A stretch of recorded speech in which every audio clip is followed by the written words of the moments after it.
Assalamualaikum ata, siz guvohlik bermoqchimi? Guvohlik vermekçi. Tuqqanlaringiz ustidan, shundaymi? Şundak. Siz oldinda o'zingizni bir tanishtirib o'ting. Ben Körlü şehirden, Yanşehir yerisi, Çılambağ kentden, Havahan Halık olma. Benim töp bolam var. Ahmetcan avlat, Hayrgül avlat, Fatihgül avlat, Ayşemgül avlat. Şundan ben erimge bağan, şundan birisi ola qilish bolamay.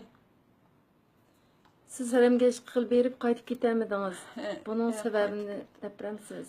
Qaytib ketammidim. Maş tunuşildan ketganlyapti. Şunu müştaq ögünüşke kirib ketipdi degandan keyin Jazolash lageriga. Jazolash lageriga kirib ketgandan keyin ketgandan keyin shuning bilan Ansirdingiz.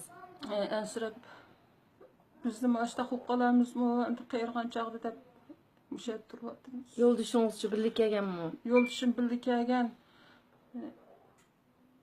2017-yili 18-yili 3-oyda yo'ldishim tugab ketdi. Allah qo'yinjan qilsin.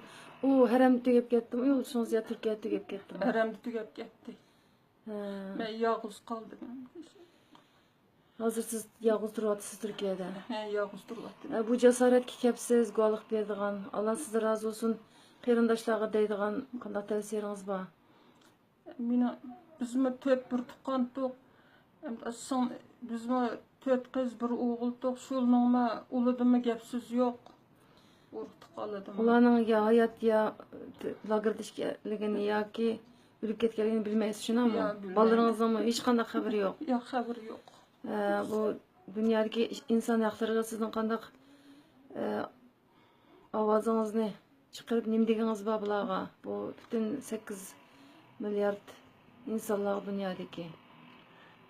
Shuni bir qutqizganga hammamiz bir ovoz qo'shsak, guvohlik bersak, shuni bir o'zininki qo'ldan keladigan yaxshiliklarini dunyoga bir yetkazsa deydigan inshaalloh. Şöyle hemisi bir ailesinden cem olsa deydigan. Allah sizdan